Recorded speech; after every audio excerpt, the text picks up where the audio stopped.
Good evening. Thank you for being here. We will now hear from the NATO Secretary General and President Zelensky.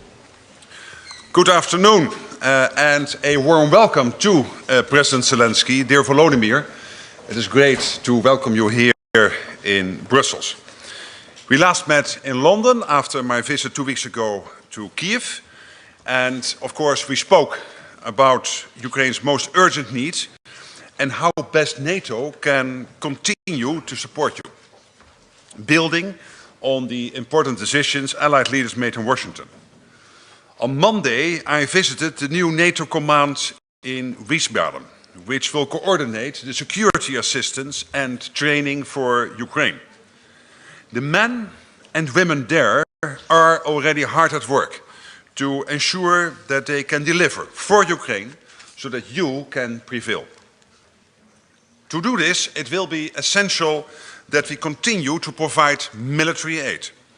And yesterday I announced that allies are well on track to deliver on the financial pledge we made in Washington, with 20.9 billion euros in military assistance provided in the first half of this year, and we are on track to get to the 40 billion for the full year.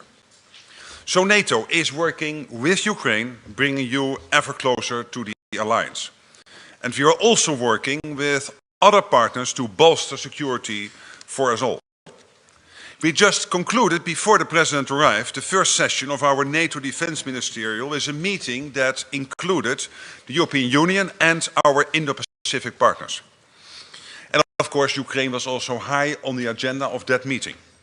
It was the first meeting when we had Australia, Japan, Korea, New Zealand participating in this format. A clear sign of our deepening cooperation in the face of our shared challenges. The war in Ukraine has shown that instability in Europe can have far-reaching consequences across the world.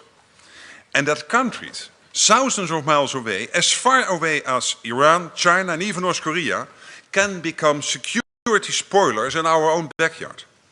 Our world is closely linked, and so is our security.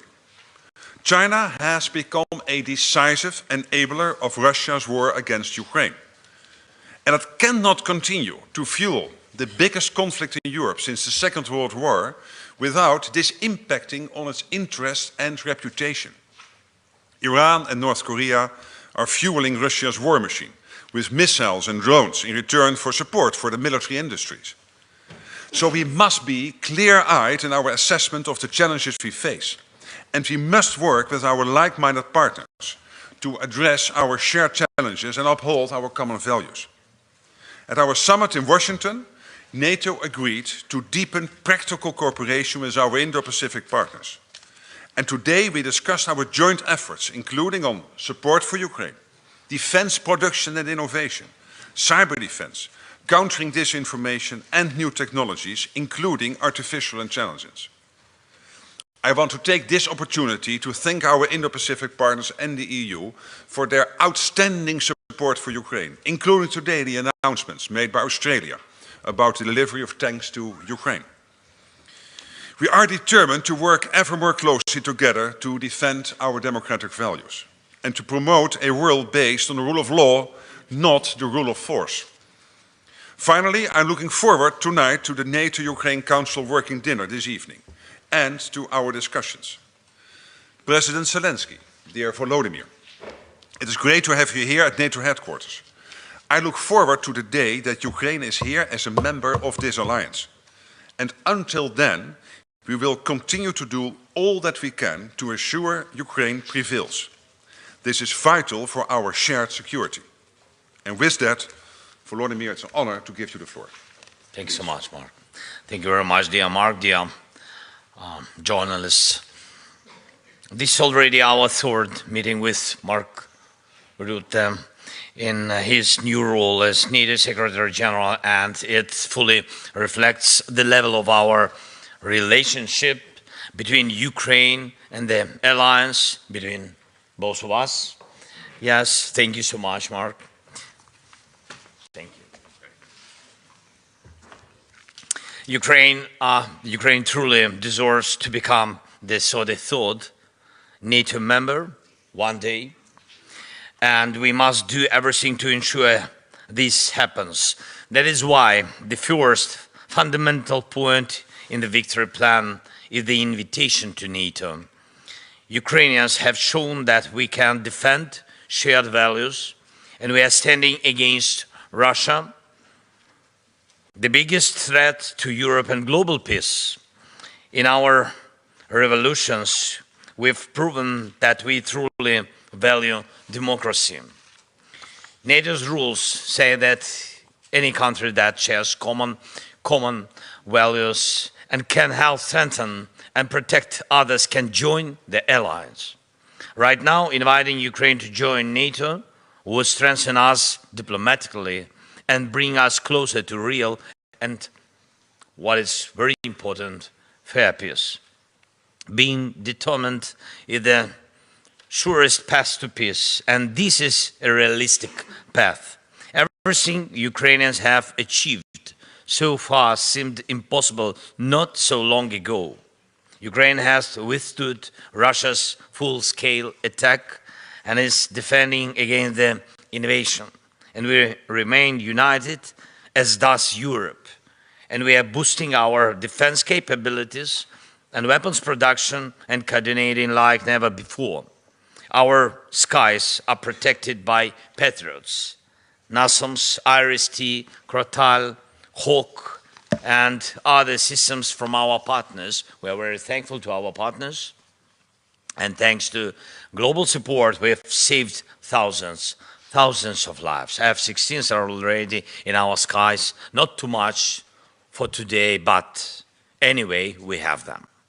And we are preparing to receive planes from France. Our soldiers hold the front lines with weapons from around the world, from America to Sweden, Turkey to Canada, and it would be wrong, of course, to leave Ukraine politically outside the alliance when, in practice, Ukraine is already part of NATO.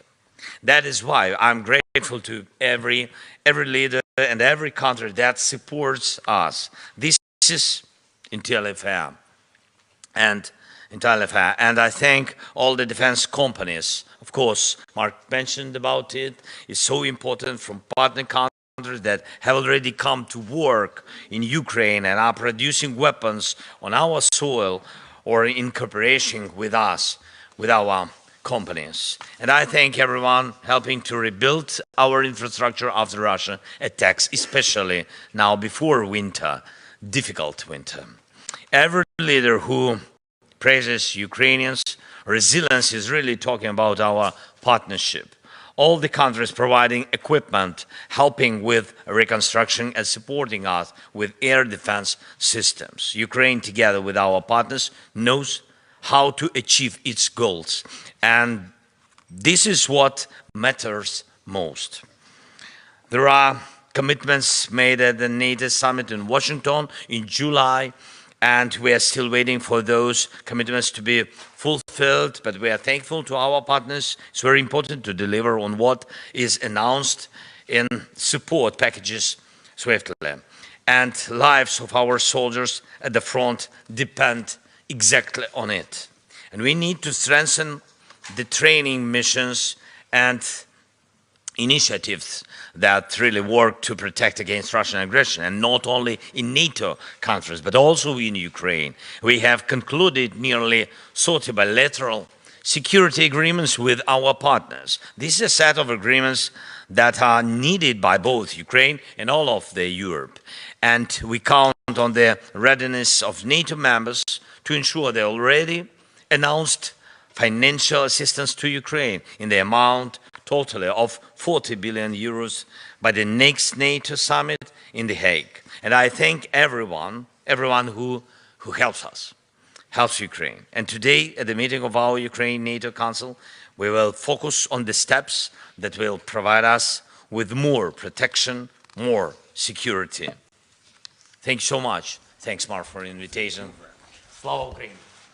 Thank you so much. Thank you very much. We have very limited time for questions, I'm afraid, so I will do my best to take as many as we can. I'll start with the BBC on the fourth row. Thank you very much, Jonathan Beale, BBC News. If I could first of all ask President Zelensky, you said that your victory plan depends not on Russia, but on the will of your partners.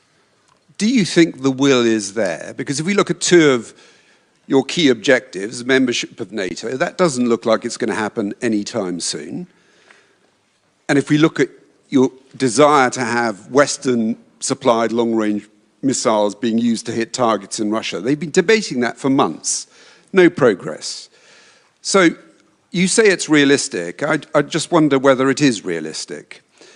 And then if I could ask you, Secretary General, I realize it's slightly not about what you've been discussing, but there are reports, increasingly likely, that the leader of Hamas has been killed. And I just wanted to get your reaction, and also if you think this is an important time for Israel to take stock and review its military operations in Gaza, because they have, in essence, if they have killed him, the head of the snake. I just want to emphasize it's one question per journalist. I Thank you very apologize. much. We're very short on time. Yes. You want? Okay, thank you so much. So thank you very much for your question. So not the first time I hear such question. What is realistic and what is not realistic? Remember the steps before invasion. Remember first days of Russian invasion and a lot of different propositions, because some of them have been realistic for us to survive, not realistic, and etc. So I believe in people, in our people, and in people, not only Ukrainians, first of all in Ukrainians, because the war in Ukraine and the strongest weapon what we had at the very beginning of the war is just our people, different. I think this is the strategic weapon. But we lose them. And that is the problem of the war, especially of the long war. It's a big tragedy for us, really, to lose our people. And that's why I believe in our people, in unity in Ukraine. If we will not lose unity in Ukraine, we will prevail. I'm sure, 100%, but it depends on the unity of our partners. It really depends, because the morality of people, you know, long war, it's understandable. All our feelings were understandable. I don't want to go further to this question, but I think you understand. Strengthening of Ukraine, it's not only depending on the weapon, this kind or that kind, it's depending on the will. If our partners will not lose their unity, we will not lose. And These strengths. And we will not use that. We will not lose that unity. It's you so can count important. on that. And my message today to Vladimir Vladimirovich Putin is that if he thinks we will not. And today again is evidence. Look what the Australians have done, what the Germans are doing, what the US has done today. Again, announcing almost $500 million in anti-missile defense systems. I've spoken over the last 3 weeks with all allies.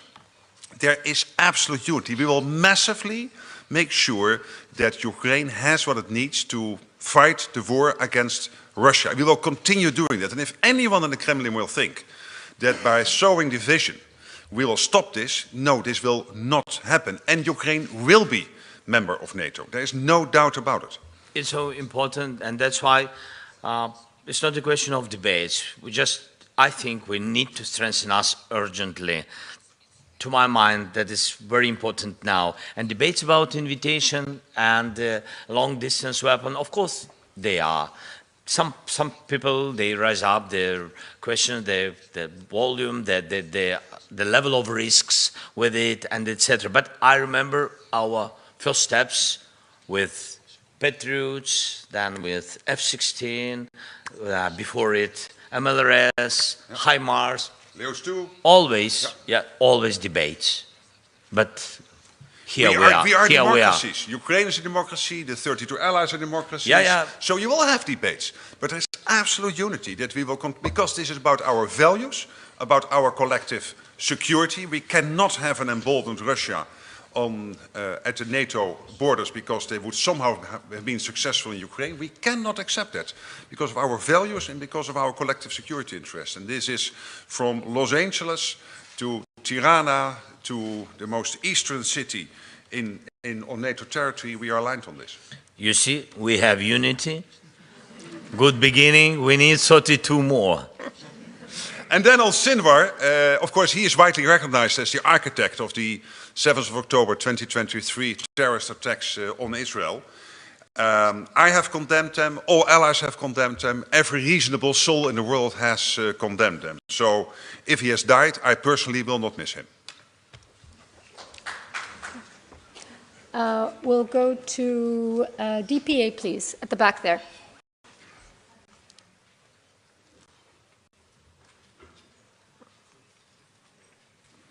Thank you very much. Ansgar Hase, German press agency, DPA. Mr. President, you just made it clear at the EU summit that the question of nuclear weapons would arise for Ukraine if it cannot become a NATO member. So in this context, can you tell us how long it would take for Ukraine to build a nuclear bomb?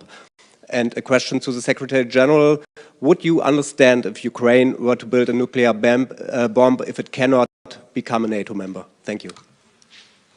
Sometimes we create ourselves problems. Now you begin to do it. So we never spoke about that we are preparing to create nuclear weapon or something like this.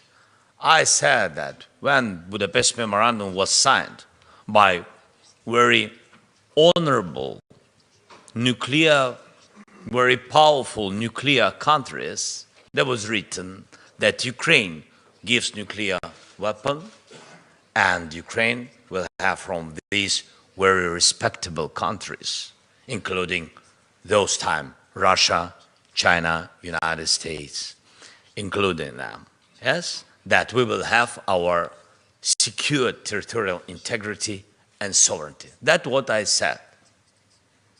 And I said, so it meant that we gave nuclear and these people who've been partners those time, they had to give us security guarantees.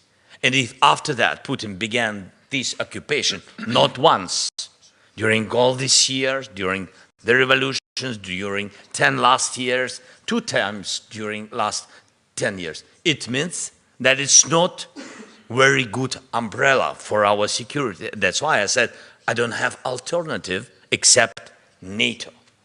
That was my signal. But we don't do nuclear weapon.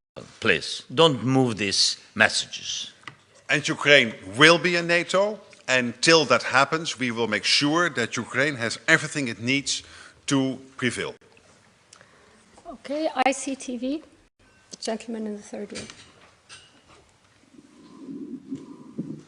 Thank you. Volodymyr Runets, ICTV. Mr. Secretary General, you mentioned that, and that has been mentioned before, that China is a decisive enabler of Russia's war of aggression against Ukraine. But on the other hand, everyone understands that Russia could be a deterring party to this conflict. Should NATO revise its relationship with China and probably involve India more to make Russia step back? And Mr. President, if you please, I wanted to ask you if you're happy today with what you got here in Brussels, but that question I think was asked already. So I would go further and ask you, Mr. Fico, the Slovakian Prime Minister, said that Ukraine's NATO membership will come at a cost.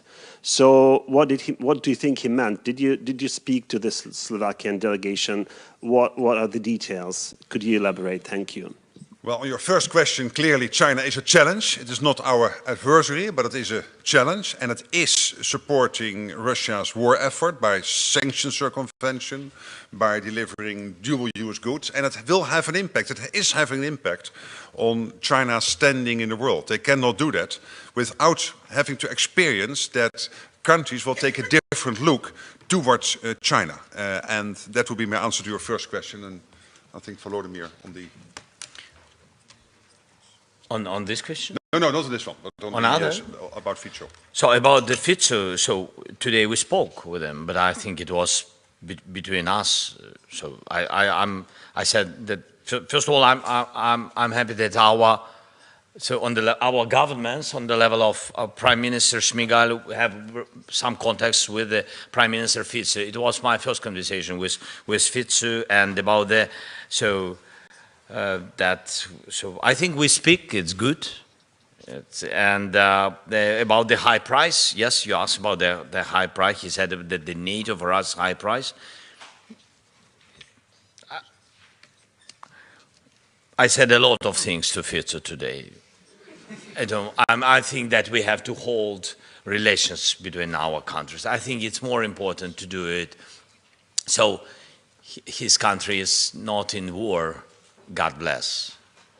And I wish his people peace, not see what does mean and what Putin really, what Putin's face, what Putin really can bring to your country. And that's great that he doesn't feel it.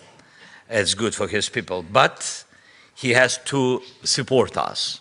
Otherwise, he will understand it very well from him, because Putin will never stop. Just if we will not stop him, he will never stop. He likes the process. He's a fan of the war.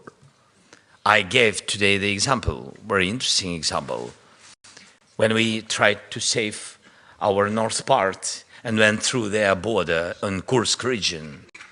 You know what the people said to our soldiers? You are NATO. You are Americans. Russian people said to our soldiers. Our soldiers, Ukrainian-speaking guys, but of course they know Russian language, 100%. They began to answer in Russian language, no. They said in Russian language, no, we're Ukrainians. They said, and Russians, these old people, they said, no, you are NATO, we know. You are NATO. They've been very surprised that we're Ukrainians. So you understand in what disinformation they live.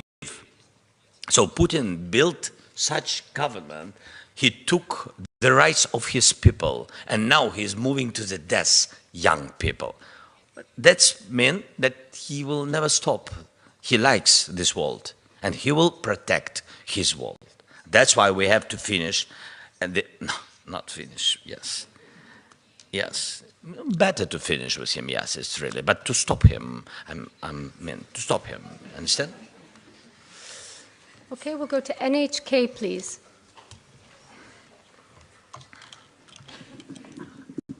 Thank you, Secretary General. I would like to ask about the IP4 discussions you had. What would be the takeaways you could share with us concerning China with the discussions you had today? And Mr. President, I would like to ask, with China supporting Russia and now North Korea trying to send personnel to fight your people, is the cooperation with the Japan and IP4 countries becoming more important? We had a very good meeting with the 4 countries, Australia, New Zealand, South Korea, and indeed Japan, very much being at the table. It is a strong partner with NATO, and the IP4 is a strong partner for NATO. And we discussed, of course, Ukraine. We discussed how what is happening in Europe is impacting on in the Pacific, and the security situation in the Pacific. Impacting, of course, on the Euro-Atlantic, so also on NATO, and that we need to really build that relationship. And this is not only about China. This is, of course, a broader debate and a broader discussion. And what we agreed is that we particularly want to deepen that relationship in the areas of industrial production, because this is an issue for every one of us, to ramp up industry production, I mean defense industry production, innovation, but also how do we deal with hybrid threats, cyber threats. And on all these issues we will strengthen the cooperation between the 4 and NATO allies. Okay, and a final question to the Sydney Morning Herald. 3rd row.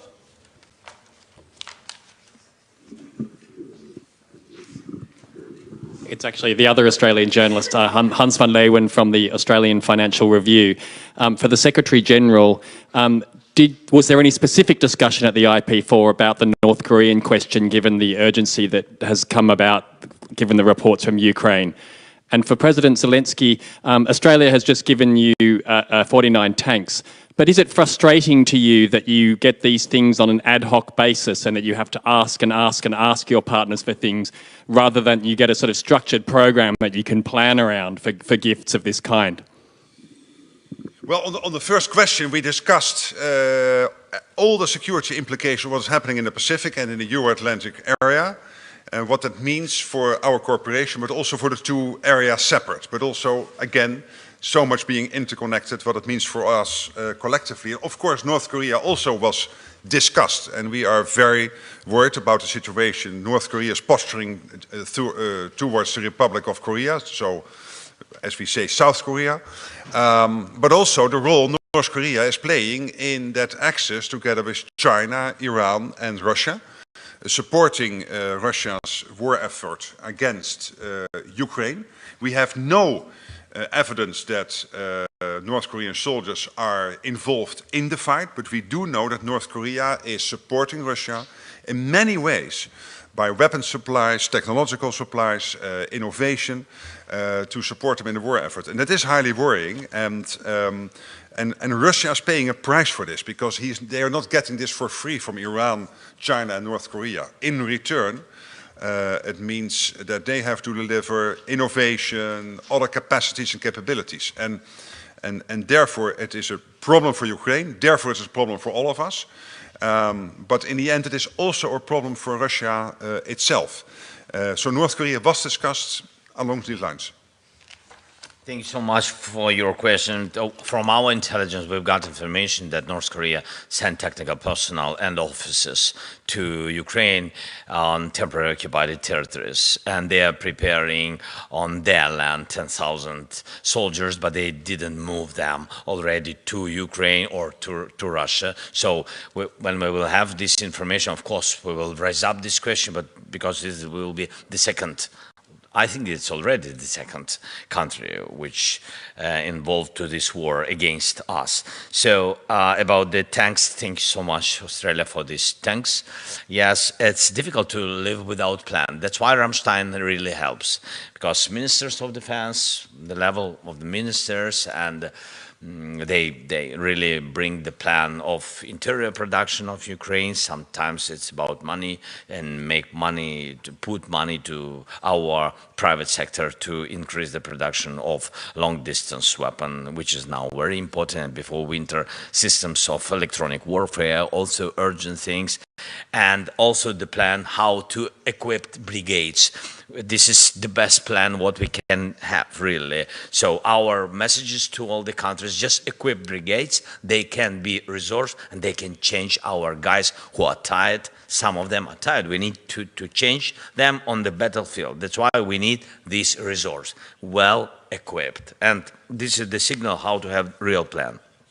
Then about Japan, just to finish, because you asked me, I'm very thankful to your country. And really, we found during this war very strong partner. From all our people, please, big thanks to your society. Go through the winter in Ukraine. It will be the third one, but we had experience of two, with blackouts, with all these challenges, and without the help of partners, where Japan supporting us with energy during such cold and dark winters. So without such partners, we couldn't survive. So we are very thankful to you for all support that Japan provided for us. Thank you. Thank you very much. That's all we have time for. Thank you. Thank you.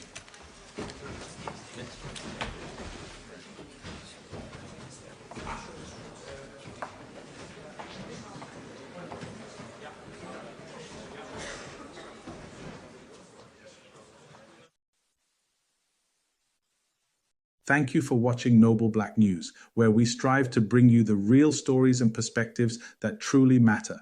If you found this video insightful, don't forget to give it a thumbs up, share it with your community, and leave your thoughts in the comments below. We'd love to hear from you. Make sure to subscribe and hit the notification bell so you never miss out on our latest content. Together, let's continue to uncover the untold stories and celebrate the achievements of the global Black community. Stay tuned for more powerful stories. Until next time.